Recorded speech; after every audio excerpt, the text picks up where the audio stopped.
Hello दोस्तों, स्वागत है आपका फ्रेंड स्टडी सर्किल चैनल में। और चलिए दोस्तों स्टार्ट करते हैं। जैसा कि हम लोग का चल रहा है knowledge of financial rules and regulation auditing का चैप्टर, और जैसा कि सिलेबस में दिया गया है तो हम लोग इसको कवर कर लेते हैं। हम लोग इसके अगले पार्ट में चलते हैं। चैनल पे यदि आपने पहली बार विजिट किया है तो चैनल को आप सब्सक्राइब कर लीजिए। साथ ही दोस्तों वीडियो को लाइक और शेयर जरूर कीजिएगा। चलिए हम लोग शुरू करते हैं।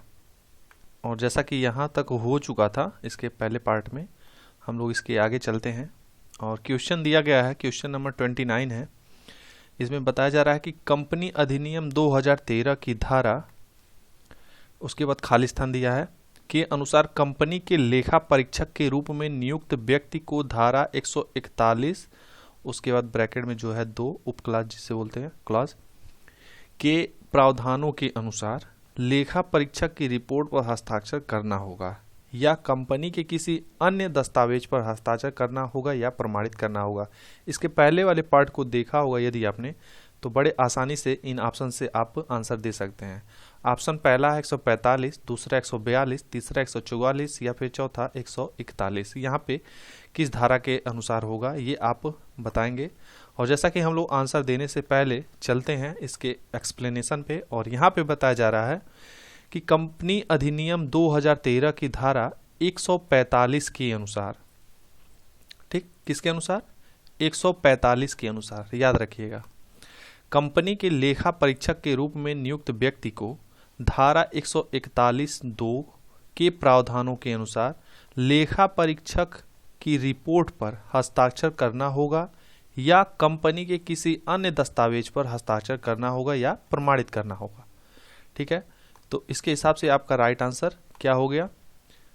तो राइट आंसर हो जाएगा ऑप्शन नंबर पहला, धारा 145। कंपनी अधिनियम 2013 की धारा 145 के अनुसार कंपनी के लेखा परीक्षक के रूप में नियुक्त व्यक्ति को धारा 141(2) के प्रावधानों के अनुसार लेखा परीक्षक की रिपोर्ट पर हस्ताक्षर करना होगा या कंपनी के किसी अन्य दस्तावेज पर हस्ताक्षर करना होगा या फिर उसे प्रमाणित करना होगा। हम लोग चलते हैं अगले क्वेश्चन पे। और अगला क्वेश्चन है, दे रहा है खाली स्थान, कह रहा है को धारा 143(6)(a) के अनुसार एक पूरक लेखा परीक्षक करने का अधिकार है भारत के नियंत्रक और महालेखा परीक्षक, डिवेंचर धारकों का एक ट्रस्टी, एक कर लेखा परीक्षक या एक लागत लेखा परीक्षक। तो जैसा कि इसका आंसर आप नहीं दे पाएंगे क्योंकि ये क्वेश्चन पहली बार देखने को आप लोग को मिल रहा होगा, तो हम लोग चलते हैं इसके एक्सप्लेनेशन पे। और यहाँ पे दे रहा है कि धारा 146(6)(a) के अनुसार, धारा 146(a) के अनुसार नियंत्रक एवं महालेखा परीक्षक यानी CAG के पास अतिरिक्त अंकेक्षण का अधिकार होता है। ठीक है, किसके पास होता है? तो CAG के पास अधिकार ये होता है। किस धारा के अंतर्गत? तो 146(6)(a) के अकॉर्डिंग। तो राइट आंसर आपका क्या हो जाएगा? इसमें आपका राइट आंसर हो जाएगा ऑप्शन नंबर पहला, भारत के नियंत्रक और महालेखा परीक्षक।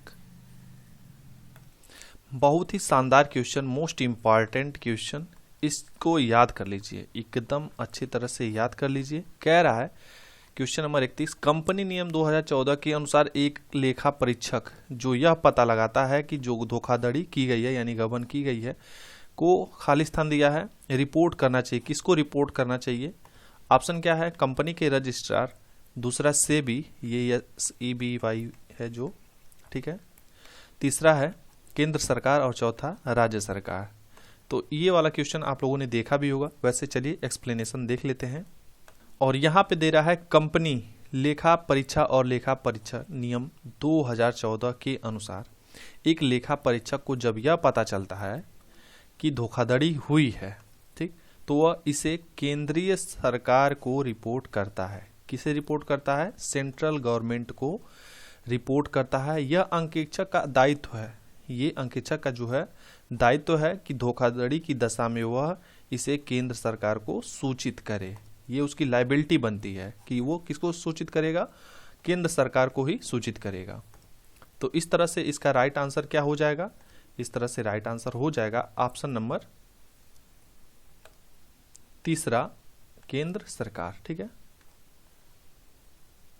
क्वेश्चन नंबर 32 है, कह रहा है किस न्यूनतम अवधि के लिए ऑडिट संस्था द्वारा ऑडिट वर्किंग पेपर को रखना चाहिए। पहला क्या दे रहा है, जितने समय के लिए इकाई संस्था की ग्राहक बना रहे। दूसरा 10 वर्ष के लिए, यानी 10 वर्ष के समय के लिए। तीसरा जब तक ऑडिट संस्था अस्तित्व में है, या फिर कोई नहीं। तो ये भी आपको आइडिया नहीं होगा, लेकिन चलते हैं इसके एक्सप्लेनेशन पे। और यहाँ पे ध्यान से पढ़िएगा। देखिए कह रहा है ऑडिट वर्किंग पेपर वह दस्तावेज है जो अंकेक्षक के द्वारा, यहाँ पे मिस टाइपिंग हुई है, अंकेक्षक के द्वारा तैयार किया जाता है। ठीक है। उसके बाद कह रहा है इनमें अंकेक्षक अंकेक्षण के दौरान प्राप्त सबूतों, तथ्यों एवं दस्तावेजों को जो अंकेक्षक द्वारा तैयार किए थे उन्हें रखता है। यह अंकेक्षक की संपत्ति होती है। क्या होती है? अंकेक्षक की संपत्ति होती है। इन वर्किंग पेपर्स यहाँ पे कुछ मिसटाइपिंग है और यहाँ पे कुछ रिपीट हुए हैं, क्योंकि यहाँ से स्टार्ट होगा। ठीक है। ये वाले जो हैं इतना नहीं होंगे।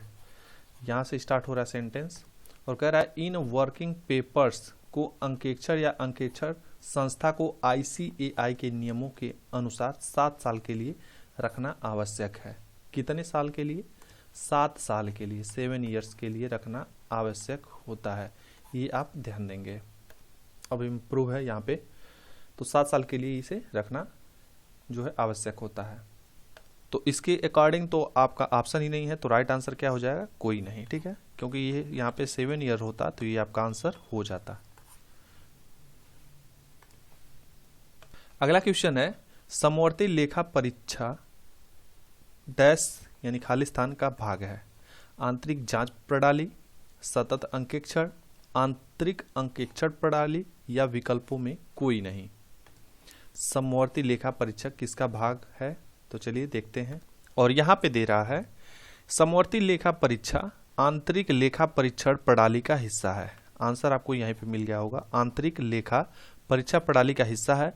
यह एक क्रमबद्ध एवं समयबद्ध तरीके से वित्तीय लेखों की सटीकता, विश्वसनीयता, पूर्णता एवं सिद्धांतपरक लेखा परीक्षण है। समवर्ती लेखा परीक्षण पर जोर है कि वह लेनदेनों की जांच से ज्यादा उनकी महत्वपूर्णता पर जोर दिया गया है।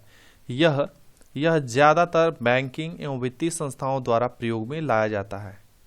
यह संस्था की आंतरिक नियंत्रण प्रणाली का हिस्सा होती है जो संस्था के प्रबंध द्वारा अपने क्रियाकलापों सूचिता बनाए रखने के उद्देश्य से किया जाता है। तो क्या होती है? आंतरिक लेखा परीक्षण प्रणाली का हिस्सा होता है समवर्ती लेखा परीक्षा। तो राइट आंसर हो जाएगा ऑप्शन नंबर 3, आंतरिक अंकेक्षण प्रणाली। अगला क्वेश्चन है क्या प्रबंध द्वारा वैधानिक अंकेक्षण के कार्यक्षेत्र को सीमित किया जा सकता है? पहला कुछ स्थितियों में, दूसरा यदि अंशधारियों की अनुमति हो, तीसरा हाँ या फिर चौथा नहीं। तो यहाँ पे बताया जा रहा है कि वैधानिक अंकेक्षक की नियुक्ति सरकार द्वारा की जाती है, इसलिए प्रबंध द्वारा वैधानिक अंकेक्षक के कार्यक्षेत्र को सीमित नहीं किया जा सकता। वैधानिक अंकेक्षक विधान के प्रति उत्तरदायी होता है। किसके प्रति? विधान यानी नियम जो बना है, कानून जो बना है, उसके प्रति उत्तरदायी होता है। तो आंसर क्या हो जाएगा? तो राइट आंसर हो जाएगा नहीं। ठीक है। और आज का जो लास्ट क्वेश्चन है वो है कंपनी अधिनियम 2013 की धारा 141(3)G के तहत, ये धारा याद कर लीजिएगा क्योंकि रिपीटेड क्वेश्चन है, आपसे पूछा जा सकता है। ऐसा नहीं है कि मतलब हर चीज आपको याद ही करना है, कुछ इंपॉर्टेंट है जिन्हें आपको याद करना ही करना है। तो 143G के तहत एक अंकेक्षक अधिकतम कितनी कंपनियों का अंकेक्षण कर सकता है? आपसे धारा न देकर डायरेक्ट पूछ सकता है कि जो एक अंकेक्षक है वो कितनी कंपनियों का अंकेक्षण जो है कर सकता है। तो आंसर दिया है 10, दूसरा 15, तीसरा 20 या फिर कोई लिमिट नहीं है, कोई सीमा नहीं है। तो इसका एक्सप्लेनेशन देखिए। और ये धारा 141(3)G में बताया है कि अधिकतम 20 कंपनियों का जो है ये अंकेक्षण कर सकता है। राइट आंसर क्या हो जाएगा? 20। ठीक। तो दोस्तों आज की वीडियो यहीं पे समाप्त होती है। मिलते हैं फिर इसके एक पार्ट में, और जो बचे क्वेश्चन है उन सभी को कवर कर लिए जाएंगे और इसके बाद जो अगला चैप्टर होगा ऑडिटिंग का उसको शुरू किया जाएगा। और इसके बाद दोस्तों प्लान ये है कि इनकम टैक्स के भी क्वेश्चन जो मोस्ट इम्पॉर्टेंट हैं और उसमें बहुत सारे धाराएं हैं उन सबको भी कवर किया जाए। यदि आपने चैनल पे अभी तक सब्सक्राइब नहीं किया है तो सब्सक्राइब कर दीजिए। साथ ही आपके मन में कोई सवाल हो, कोई क्वेरी हो, वो सब आप कमेंट बॉक्स में ज़रूर बताइए। वीडियो कैसी लगी आप कमेंट बॉक्स में ज़रूर बताएं, ठीक है। और साथ ही दोस्तों, अभी तक लाइक नहीं किया है तो कम से कम वीडियो को लाइक ज़रूर करें। धन्यवाद।